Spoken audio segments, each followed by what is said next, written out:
Baik, kita mulai belajar. Will you answer itu tema bulanan saudara. Apakah kau mau menjawab? Nah saudara, orang yang hidup itu biasanya penuh dengan pertanyaan-pertanyaan. Betul? Antara suami istri, ya salah satu sumber masalah dalam pernikahan kita, ketika salah satu tanya, yang ditanya nggak bisa jawab. Recording in progress. Nah biasanya di situ ribut, betul tidak? Loh saya tanya suami menikah jawab loh. Iya toh?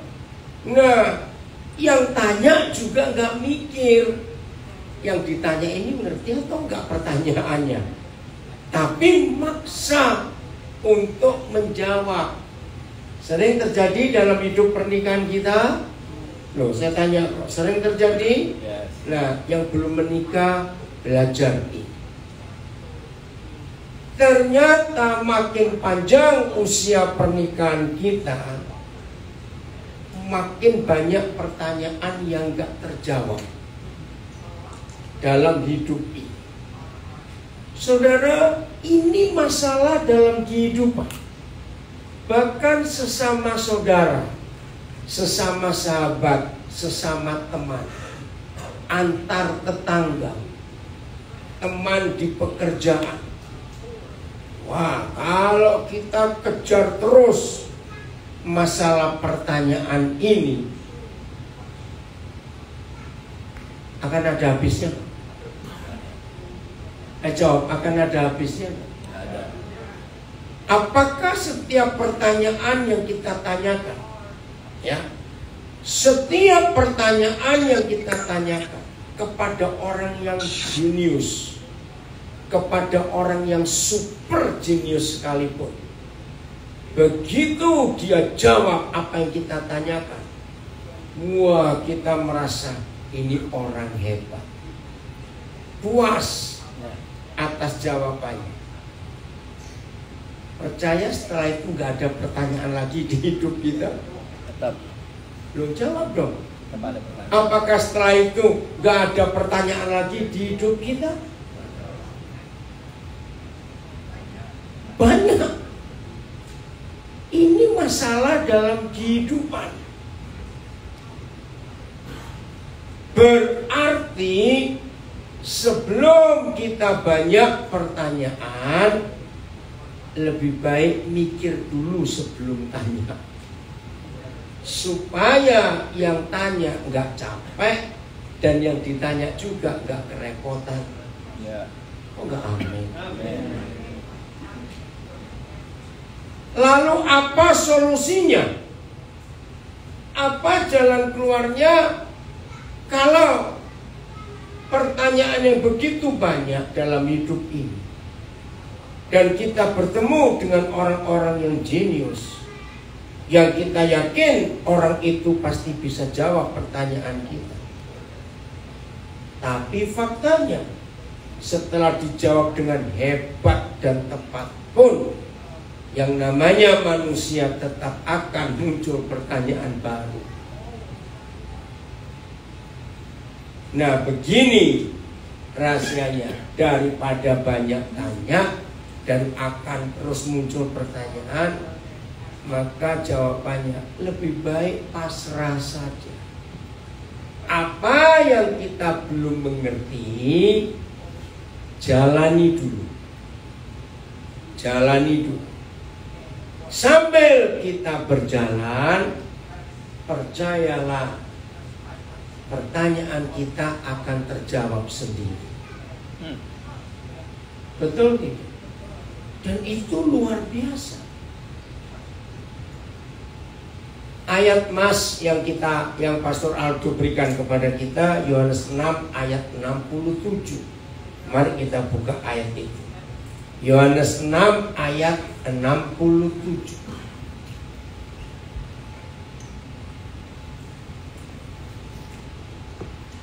Maka kata Yesus kepada ke-12 murid, apakah kamu tidak mau pergi juga? Jangan anggap Tuhan Yesus ngusir. Tidak. Ya, kelihatannya Tuhan Yesus ngusir. Ada apa sampai pertanyaan itu? Ayat 66.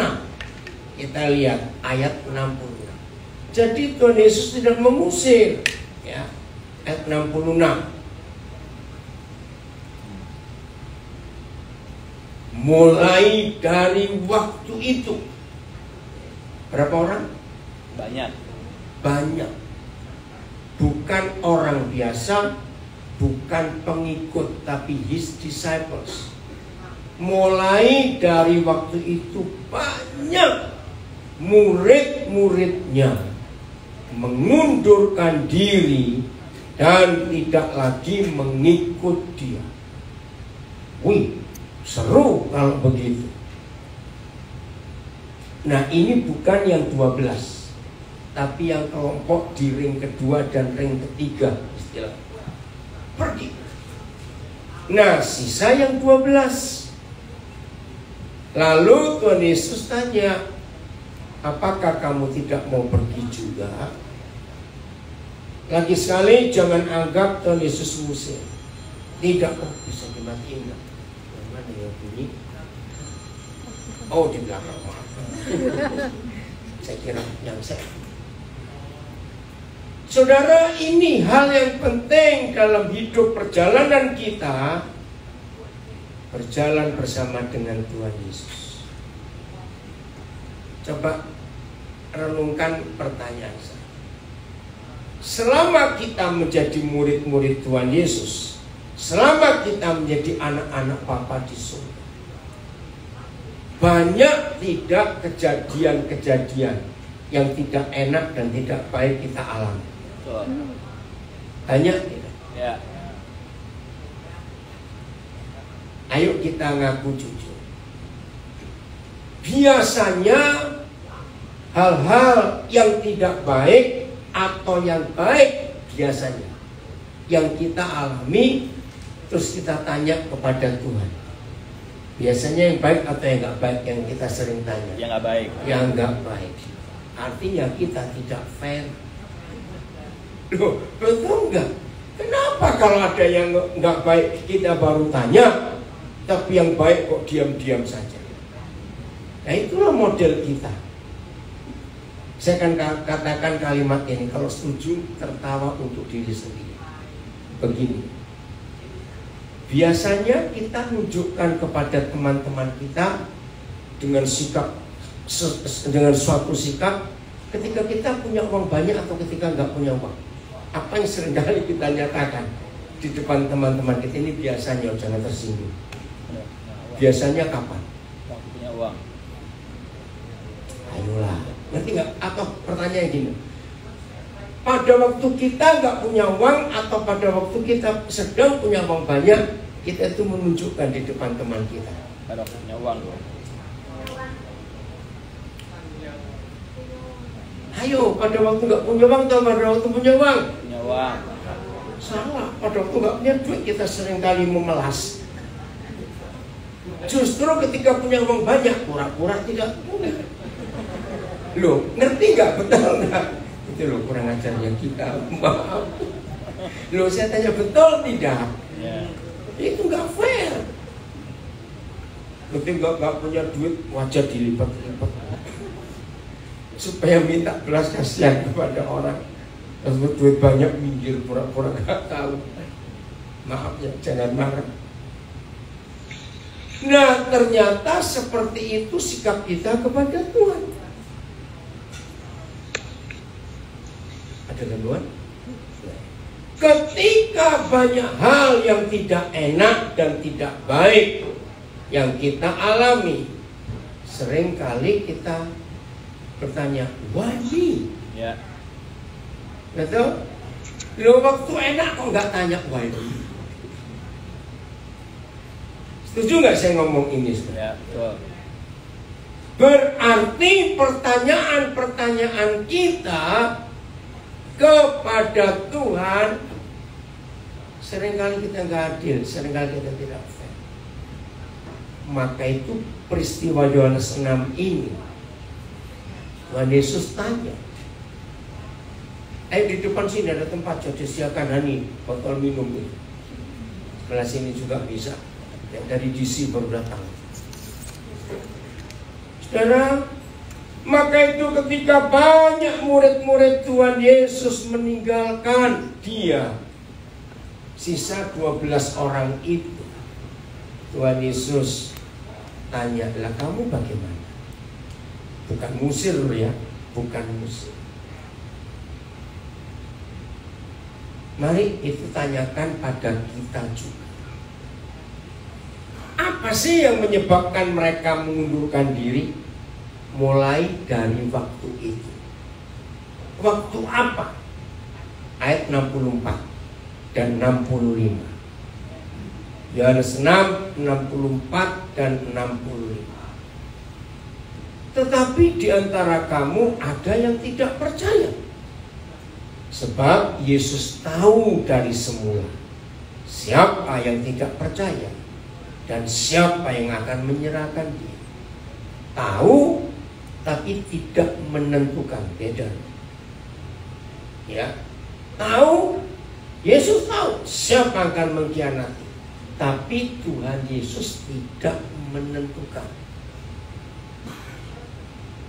Jadi bukan Yudas yang ditentukan, tidak, pelan-pelan.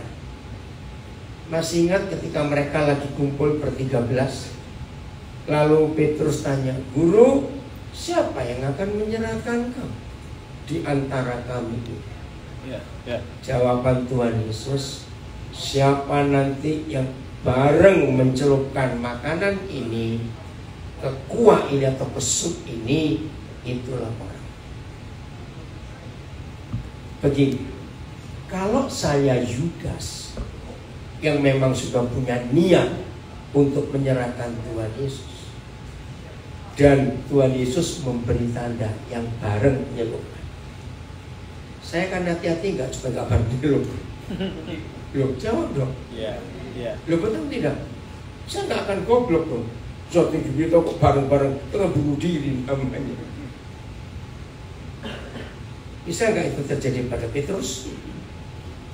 Saya jawab, bisa nggak itu terjadi pada Petrus?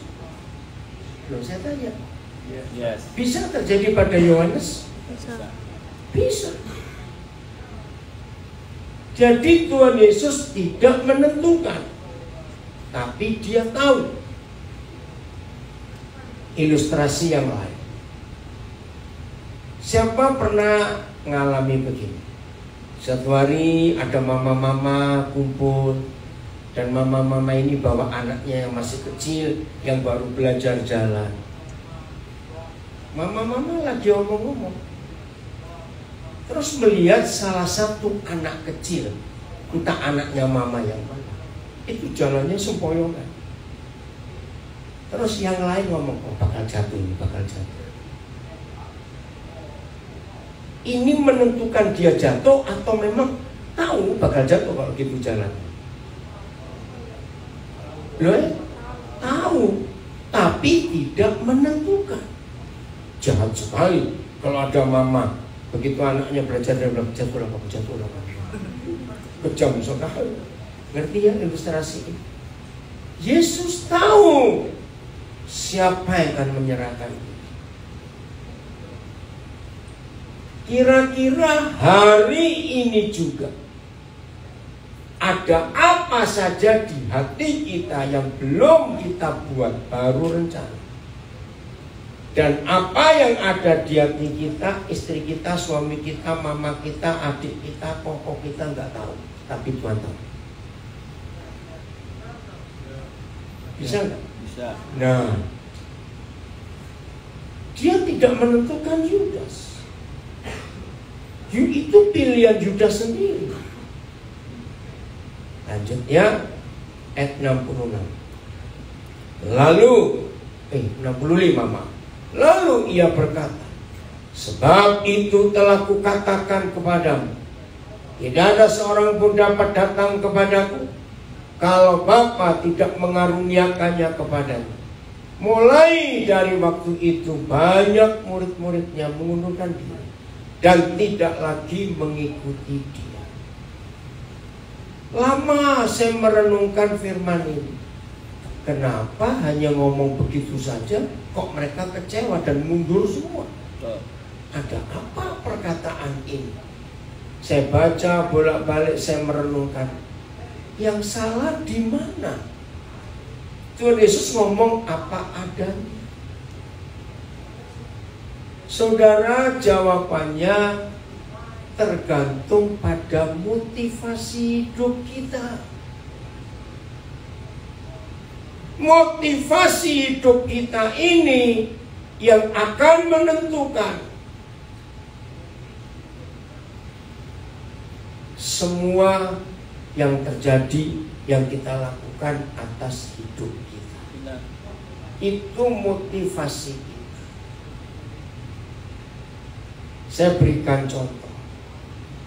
Ada 2 orang berangkat dari Indonesia, sama-sama masuk Amerika.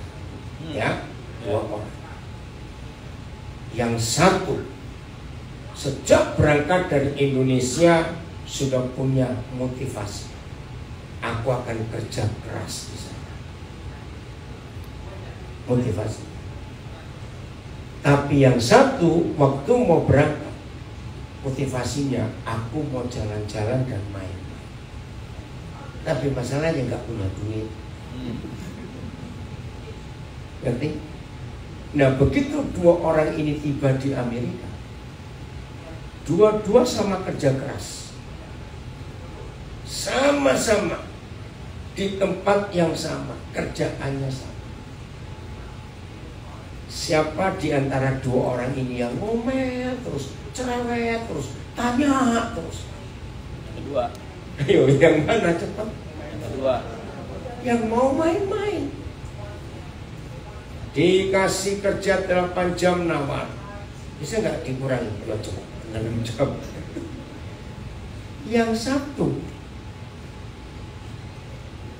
yang pertama itu kebalik, bisa nggak tambah 2 jam lagi? Loh, ngerti nggak ini? Nah, semua pertanyaan kita di hidup ini kepada Tuhan itu ternyata sangat tergantung motivasi kita. Amen. Dalam mengikut Tuhan Yesus. Amin, amin. Will you answer? Apakah engkau akan menjawab pertanyaanku? Maka jawabannya tergantung motivasi kita. Kalau motivasi kita percaya Tuhan Yesus, menjadi murid Yesus, supaya kaya, supaya ketemu calon mertua kaya, misalnya gitu, supaya sukses, supaya ini. Kira-kira coba Filipi 1:29. Orang yang menjadi murid Yesus atau Kristen, tapi motivasinya mau cari enak saja, lupa akan ayat ini. Filipi 1:29. Ya, mana? Filipi 1 ayat 29.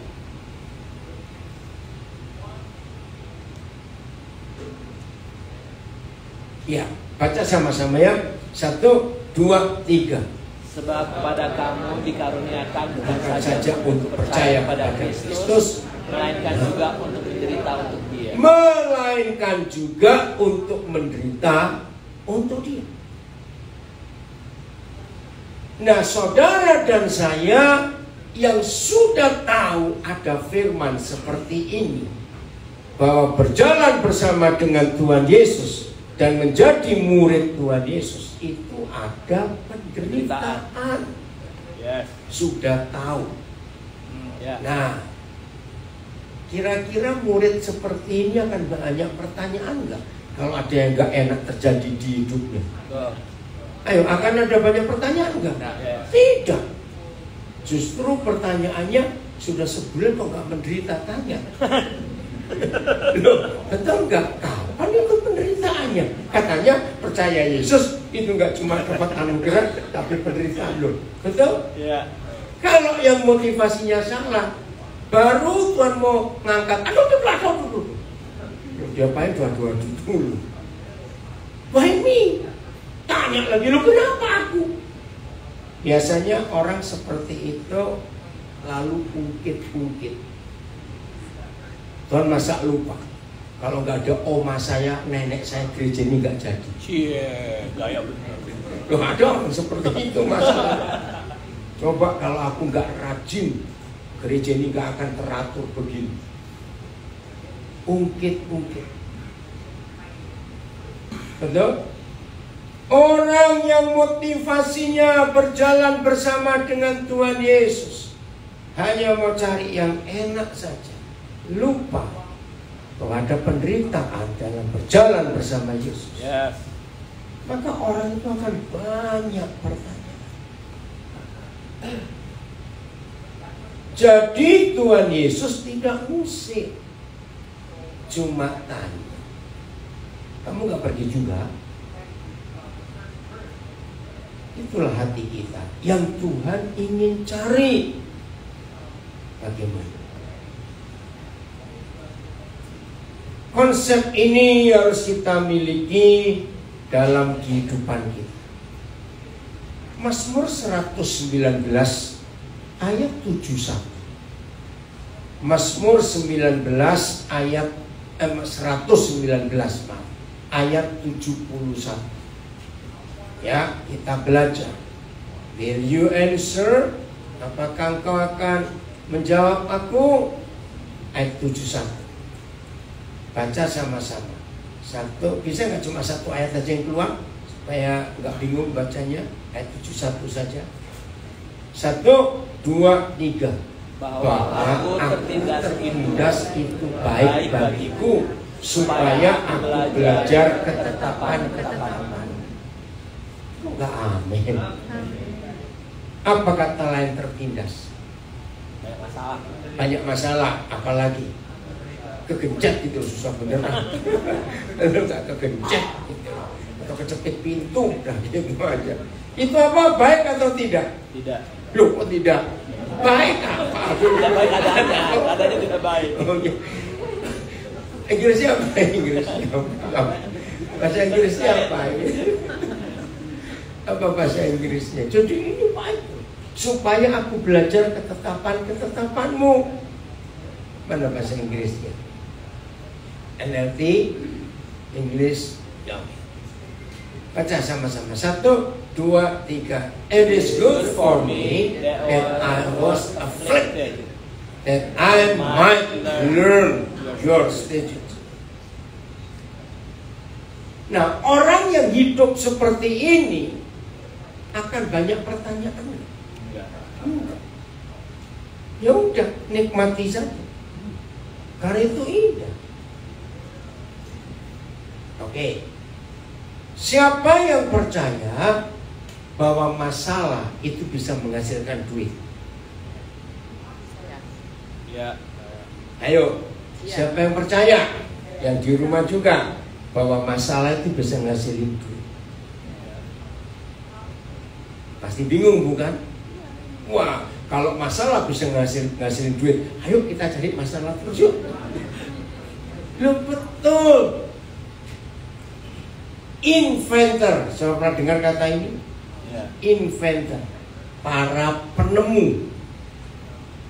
Nah, sebutkan siapa idola saudara, penemu hebat, inventor hebat dalam benak saudara? Siapa itu? Steve Jobs. Siapa? Steve Jobs. Siapa lagi? Ada suara di sana, nggak apa-apa. Siapa? Albert Einstein. Albert Einstein. Siapa lagi? Nah, siapa? Isaac Newton katanya. Iya, Isaac Newton. Saya beritahu saudara, seorang inventor tidak akan invent something without problem. Ya. Setuju? Yes. Justru sebelum mereka menemukan sesuatu yang akhirnya bisa berguna buat seluruh dunia, maka mereka harus ketemu persoalan. Ada masalah dulu yang dihadapi. Begitu dia ketemu masalah, langsung pikirannya bekerja, otaknya bekerja untuk how to solve the problem. Bagaimana cara aku menemukan jalan keluar atas masalah ini? Tapi orang yang tidak menggenapi firman Tuhan ini, Filipi 1:29, Mazmur 1:19 ayat 71. Begitu ketemu masalah dikit saja, langsung teriak-teriak, wani. Loh, betul tidak? Masih ingat kata gembeng? Orang Surabaya bilang gembeng kamu, cengeng kamu. Masih ingat? Nah, orang-orang yang cengeng itu nggak akan menemukan sesuatu, karena orang ini ngomel terus. Betul?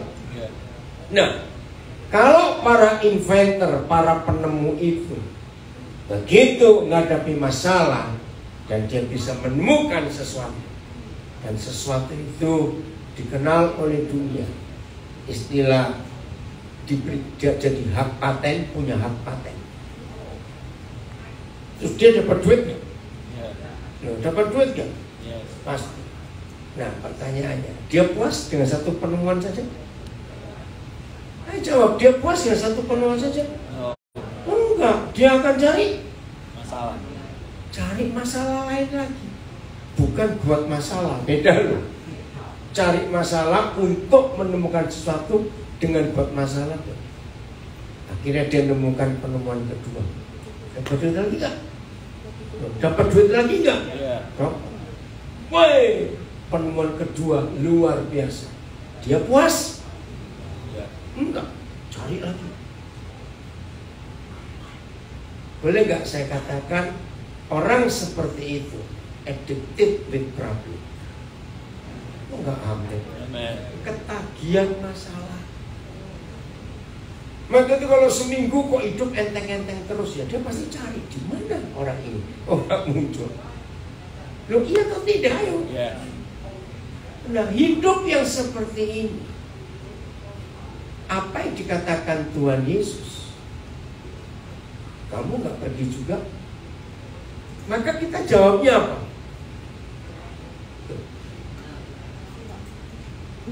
Tuhan Yesus tanya, kamu nggak pergi juga seperti yang lain? Setelah kita tahu konsep ini, kita jawab apa kepada Tuhan Yesus? Enggak. Ayo, pergi nggak? Enggak. Nah, itu beda. Siapa yang setuju? Orang yang masuk pernikahan itu akan mengalami the biggest adventure. Loh, betul atau tidak? Nah, yang belum nikah mikir kamu ya. Kalau nggak suka tantangan, lebih nggak usah kawin. Yang suami istri katakan amin gitu, supaya tolong anak-anak muda ini. Betul? Yang tidak siap menghadapi tantangan, nggak siap menghadapi masalah, jangan kawin, tahu? Katakan amin, sudah menikah. Amin. Nah, yang belum menikah mikir 4 juta kali kawin, nggak? Amin nggak? Nah, saudara, orang yang nggak berani menghadapi tantangan, jangan menikah. Dia akan kawin bolak-balik aja. Karena nggak cocok. Inilah hidup yang kita harus hadapi. Benar?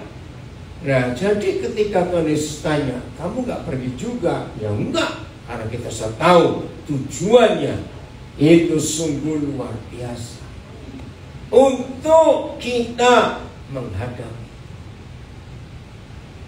Oke, saya beri contoh lagi. Apa bedanya berlian dengan beling? B-nya sama.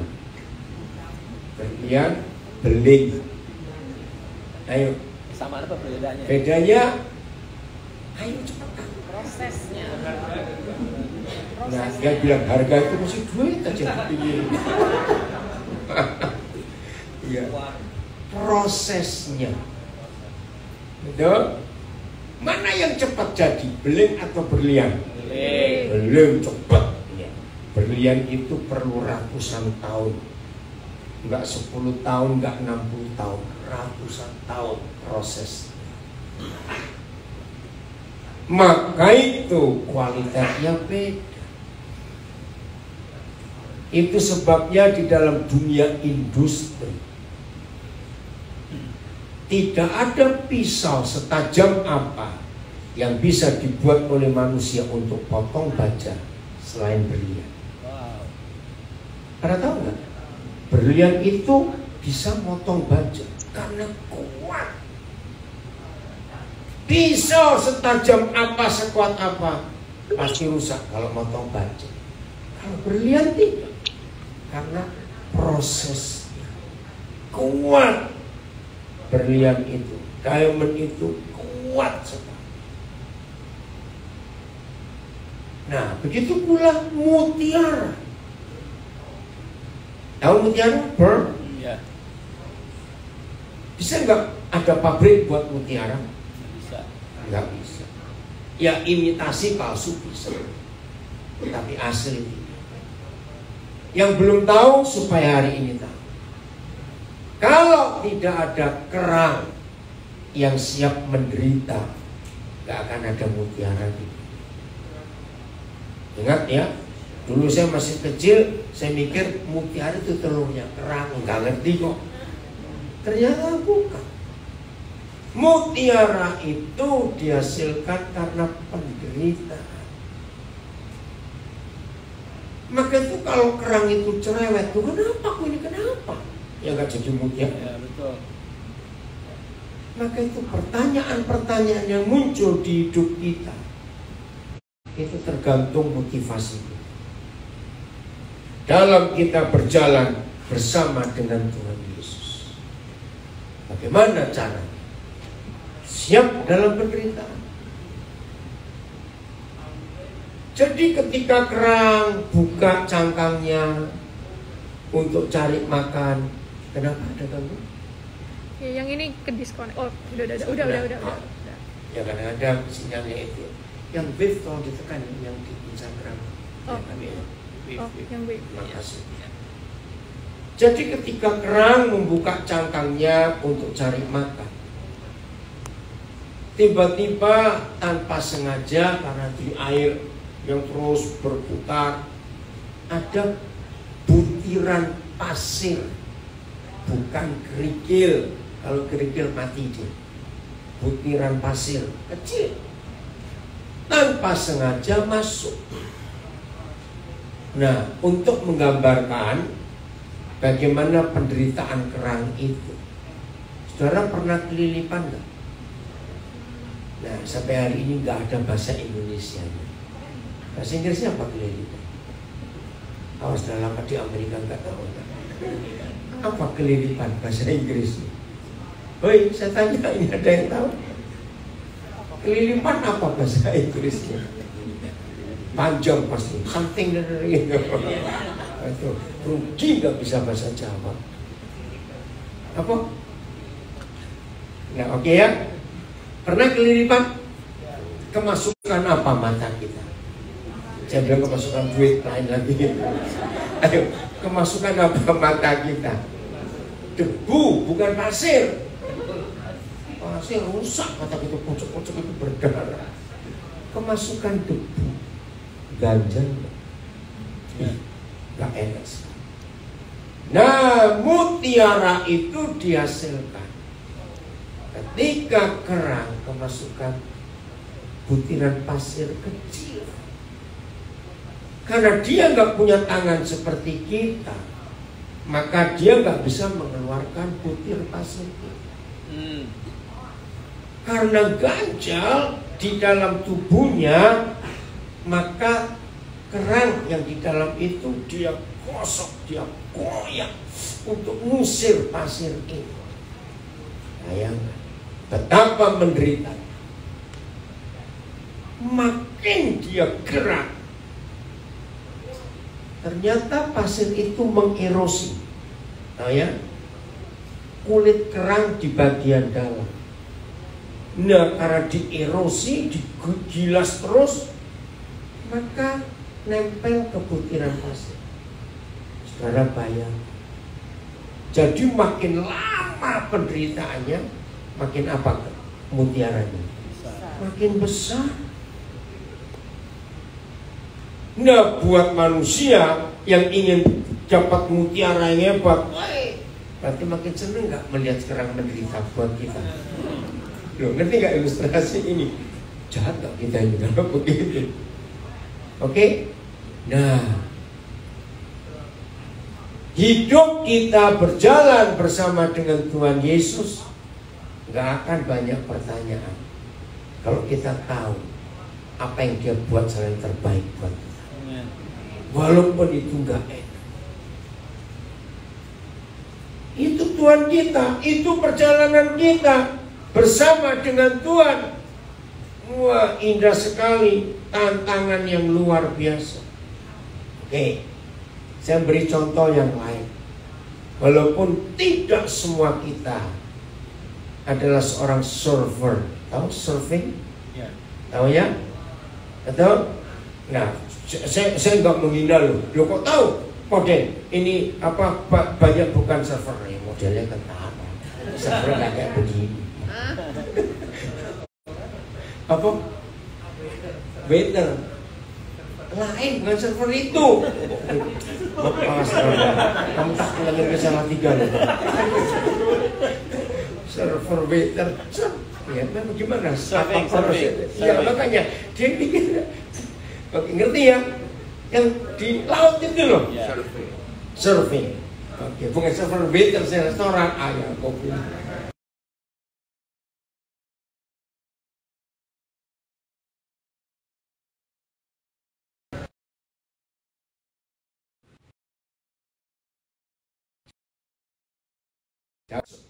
Peselancar sejati, the real surfer, itu cari ombak kecil atau ombak besar? Ombak besar. Kecil, gede ya. Makin besar ombak itu, seorang peselancar makin senang, makin semangat. Maka itu the real surfer, dia akan ngomel kalau ombaknya kecil-kecil. Betul enggak? Nah, begitulah hidup kita murid-murid Tuhan Yesus.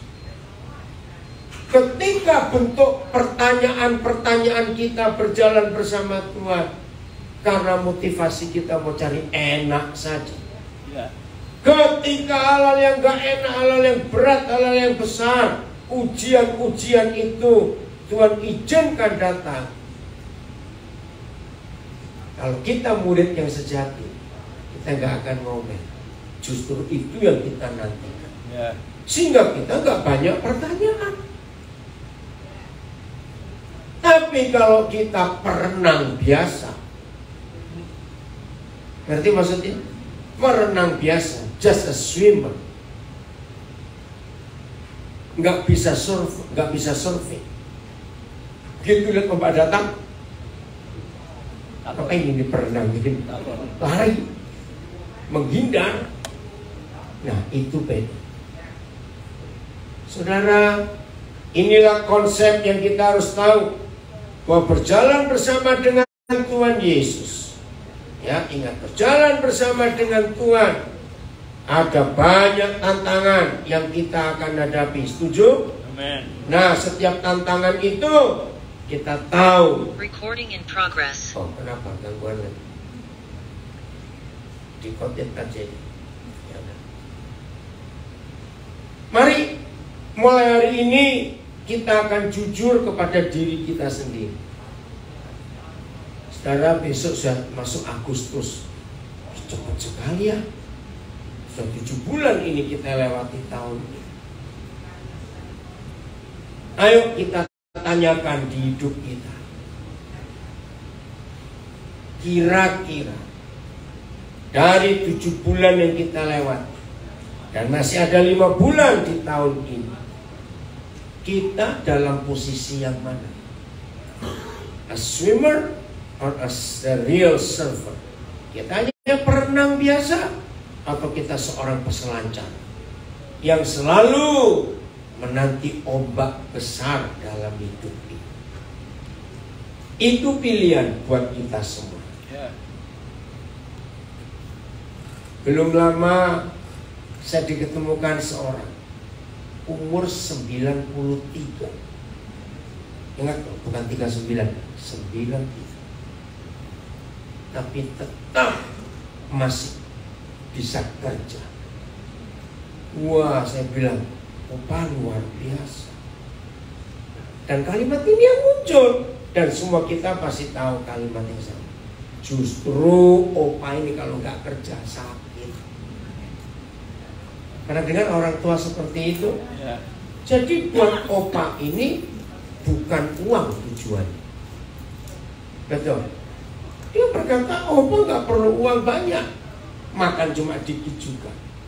Tapi senang. Kalau bisa kerja, masih bisa ketemu orang, masih bisa cerita, diskusi dengan kehidupan. Bahkan opa sering bagi pengalaman opa. Ya jelas, umur 93 tahun pengalamannya kayak apa itu? Nah, ini beda. Tapi pemalas, berumur 53, kok capek semua gue? Dasar malas kamu memang. Oke, beda dalam hidup ini. Maka itu ayo, dalam perjalanan hidup kita, kalau ada pertanyaan Tuhan Yesus, kamu ikut mengundurkan diri enggak? Pergi enggak seperti mereka? Maka kita jawab, enggak. Bahkan kita akan berkata, beri aku yang lebih berat lagi. Lifter, saudara tahu kata lifter? Yang angkat besi. Punya waktu, dia ingin mengurangi beban atau nambahi beban? Nambah. Nah, jawab, nambah. Terus, bukan untuk sombong-sombongan. Dia hanya ingin ngetes kekuatan dirinya berapa. Dan seorang lifter gak akan puas kalau dia sudah ada di tingkat misalnya sekian ya, 200 kilo misalnya. Wah, dia berhasil. Dia berkata stop. Enggak, dia ingin tahu lagi sampai seberapa kemampuan. Begitu pula seorang peselancar, the real surfer, sudah ngetes ombak di pantai mana. Bersyukur di Indonesia ada berapa spot ombaknya besar, diantaranya di Nias, ya, Lombok. Oh, itu banyak didatangi oleh peselancar dunia. Beda dengan orang yang keliling dunia hobinya shopping. Lo betul nggak? Beda nggak? Yeah. Beda. Kalau shopping cari barang mahal harganya murah. Betul nggak? Tapi kalau the real surfer nggak butuh dia shopping. Dia cari ombak mana yang paling besar. Karena itu tantangan buat dia, challenge yang ini. Maka itu dalam perjalanan hidup kita bersama dengan Tuhan Yesus, hari demi hari kita harus makin apa? Naik. Makin berat beban yang Tuhan berikan kepada kita. Maka itu suka ngeluh, suka ngomel, berundel, ya enggak. Apalagi, aduh, saudara rugi jadi murid Yesus. Jadi kalau Tuhan Yesus membawa pertanyaan banyak kepada kita, biarlah kita jawab yang betul. Betul? Yes. Ayo, kita mau jadi pemenang, the winner or the loser? Winner. Ayo, amin. Jadi pemenang dong, jangan jadi pecundang. Di depan kita masih banyak hal-hal hebat yang Tuhan sediakan. Haleluya. Jangan puas dengan apa yang Tuhan sudah buat atas hidup kita. Ayo carilah. Amin. Ayo carilah. Luar biasa Tuhan itu dalam perjalanan hidup kita, iman kita kepada Dia. Wah, kalau kita hidup seperti itu hebat sekali. Tuhan akan membawa kita ke hal yang lebih hebat, lebih tinggi lagi. Saudara, itulah Tuhan. Saya beri kesaksian sedikit. Sabtu yang lalu, ini kan minggu, ya, jadi baru seminggu loh, ya. Saya dengan 2 anak saya, kami ada di satu desa di daerah Kecamatan Krayan Tengah. Itu masuk Kabupaten Nunukan, Kalimantan Utara. Saya belum pernah ke desa itu. Namanya Binua. Hanya untuk 1 anak kami harus ke sana. Kami berangkat dari Tarakan, ya, naik pesawat Kodiak yang isinya 9 orang, milik Mission Aviation Fellowship, MAF. Pusatnya di Redding, California. MAF itu jasanya hebat untuk Indonesia. Mereka masuk Indonesia sejak tahun 50-an yang lalu. Di banyak daerah di Indonesia mereka ada, Kalimantan Barat, ya, terus Nusa Tenggara Timur, Kalimantan Tengah, seluruh Papua, ya, Sumatera nggak ada. Nah, itu daerah-daerah terpencil. Nah, kami terbang menuju kampung namanya Longpadi. Saya juga belum pernah ke kampung. Dari Longpadi kami naik mobil off-road, tapi jaraknya dekat, cuma hampir 30 menit. Tapi juga lewat jalan yang ngeri. Hanya untuk 1 orang. Tapi Tuhan berkati, orang bisa banyak kan. Nah, hari Sabtu kami harus pergi ke kota yang Krayan Induk, itu agak besar kotanya, Longbawan. Tapi tetap masih daerah pedalaman. Jaraknya 70 kilo sekian, nggak sampai 80. Tapi ditempuh 7 jam lebih karena off-road. Nah, berapa kali kami harus turun dari mobil itu, ya, untuk jalan karena mobil nggak bisa terlalu banyak penumpang. Terus ditarik 2 kali, sekali putus talinya, tempat lain begitu. Dan kami duduk di bagian belakang yang bak terbuka, bukan di kursi duduknya, cuma papan yang kira-kira 10 cm. Dan itu diberi 3 lapis sampai lutut ini juga sudah. Ngeri sekali. Nah, terus berapa anak-anak saya melihat itu. Nah, memang 50 tahun saya pelayanan, baru kali itu. Waduh, jalan begitu susah. Nah, saudara bersyukur kepada Tuhan, Tuhan berikan kesempatan untuk bisa mengalami perjalanan seperti ini. Orang-orang bingung melihat. Dan puji Tuhan, Sabtu nyampe sore, hari Minggu pelayanan, Senin tanggal 25 kami keluar dari pedalaman itu ke Tarakan, naik pesawat MAF. Nah, dari Tarakan saya ke Jakarta. Anak saya 1 ke Makassar, 1 ke Surabaya. Sampai Jakarta sore, hampir jam 5. Saya beres-beres jam 10 saya balik ke airport lagi Cengkareng untuk ke New York. Hari Selasa sore tiba di New York. Langsung Selasa semalam nginep di Philadelphia. Rabu pagi saya ke Atlanta. Kemarin siang baru tiba lagi di Philly. Nanti malam ke DC. Hari Rabu pagi balik ke Jakarta lagi. Mau ikut? Bayar sendiri. Tapi duluan. Kenapa? Tapi duluan. Nah, saudara, itu anugerah Tuhan yang luar biasa. Saudara lihat saya Thailand, capek enggak? Enggak. Nah gitu, Pak Aldo salah lagi ngasih jadwal. Saya pikir ya siang ini tidak ada. Yang baca enggak dari itu.